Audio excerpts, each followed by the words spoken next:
Hey everyone, welcome to today's video. Welcome to the GamerDad channel. Thank you so much for tuning in.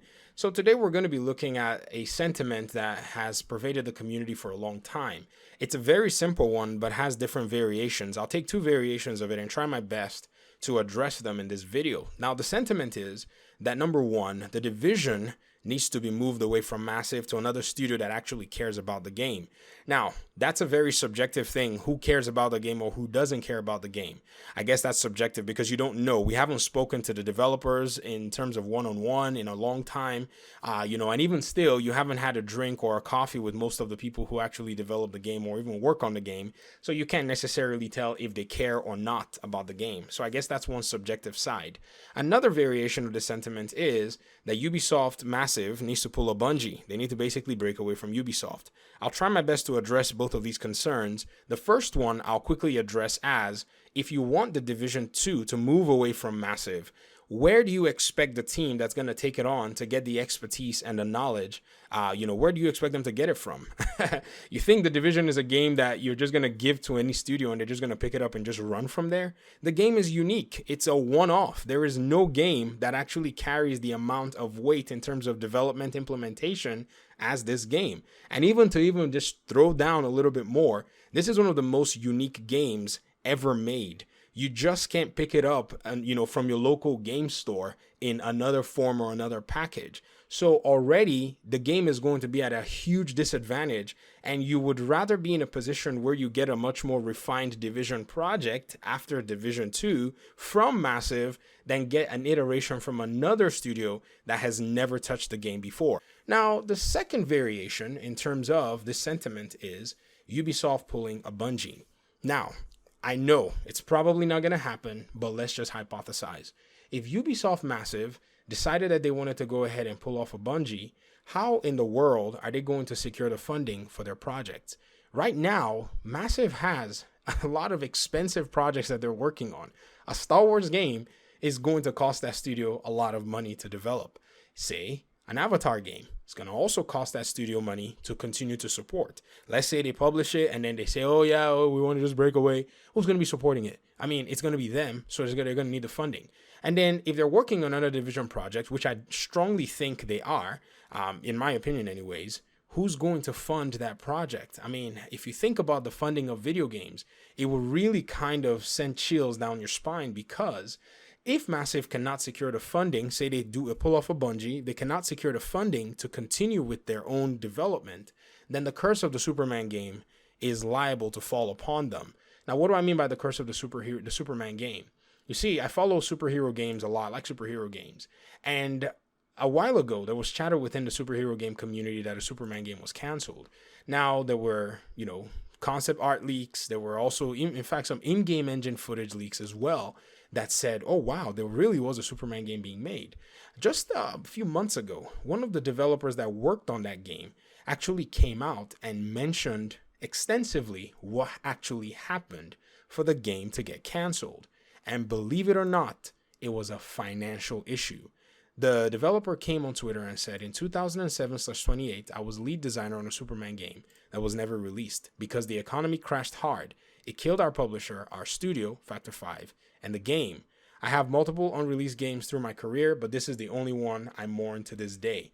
Now, look at the title, lead designer. This title is akin to possibly the same level as a designer as Frederick Thylander that worked on the Division 2, who was a lead 3C designer.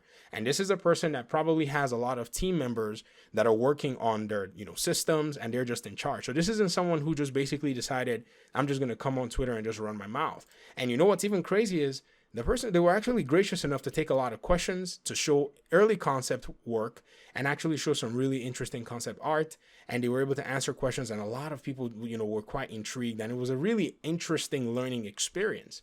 And so this is pretty much what it is. Now, remember in my other video, if you haven't watched it, please go ahead and check out that video where I talked about Can We Win, and how the developers have to actually, work with the community, and how we all have to deal with the publisher. The publisher may be that, in quote, villain that we love to vilify in many cases. You see it all over the place. You see the Assassin's Creed community. They'll make 1 zillion videos talking about how Ubisoft is evil and Ubisoft has made other Assassin's Creed games and all this stuff. but very few consider the financial implications of not having a financial juggernaut behind these projects, whether they be loved or hated by the community. Because you see, if Ubisoft is not able to secure funding, a lot of these games will probably never be seen. And if they don't deem a project profitable, they will not be willing to actually secure the funding from it. And this is why big companies are able to take the liability. They're able to go ahead and get investors into their projects. There are a lot of investors that invest in Ubisoft big time, and they're able to get these projects out. You go back to that story of the canceled Superman game. One of the very interesting things that this developer said was when their publisher actually basically closed their doors, they took their projects to different publishers and were shopping this thing all around. And no publisher at that time wanted to touch the project. Now, there could be many things you could say about it. You could say maybe the project did not seem appealing to those publishers, but there was a scare in the market. Nobody wanted to do anything at that time. And this was basically the unfortunate incident that kind of took place and pretty much killed that game, scrapped everything that they had worked on for such a long time. Now, the only thing we hear about a Superman game are just whispers. If funding is not allocated, if Massive is not able to bring in, or if Ubisoft is not able to bring in the bag from this Avatar game, from this Star Wars game, I can tell you that a Division game might probably be a game that gets delayed if they're not working on it now. Because everybody kind of can tell you in a consensus that yes, probably they're going to continue with the Division universe within Massive, maybe after Star Wars or maybe before Star Wars.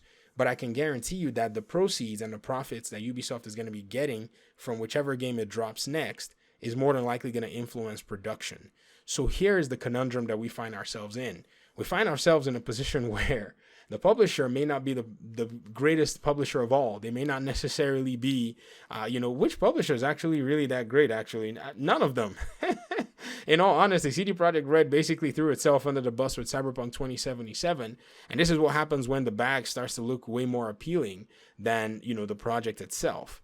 And so what we need to do as, the community members, as gamers, is we need to know who is exactly in our corner. And I think the only people that might be in our corner, and this is something you would have to test out, might be some of the developers. I strongly believe that they are probably the only ones that are in our corner. But in today's gaming world, if I say something like this, people will call me a shill or say something. But the reality is, who else is going to actually go to bat for you? The publisher? Not really. The publisher is just looking for the money. The developers are the ones that are actually going to create and curate your game. And so I think we really do need to reestablish the open line of communication with Massive that we had in the Division 1. Yes, we need to call out things that we feel have been done wrong, but at the same time, we need not lose our heads in the conversation. And so I think that's probably where we're going to be able to get what we want. If not, we're going to be dancing in circles in the Division community. And I've sat here for so many years and I've seen it. And I'm just, in my mind, just sitting there thinking, man, it's really interesting that a studio that basically opened its doors to its community is now in a position where it's now sealed off because the relationship went sour somewhere. You could blame Massive. Yes, in some sense, they caused some of these rifts. But remember, before the suspensions from Warlords of New York, there were reports within Massive that there were different sides of developers that actually refused that the suspensions be put into place. There were devs that said they did not want the suspension, but somebody was able to basically make that call. So who are those developers that were batting for the community? Has anybody ever considered addressing or even trying to figure out that there's potentially a group of people that want to see the best possible outcome for the Division game and for the community? Talk to me in the comment section. I'm out. Peace out.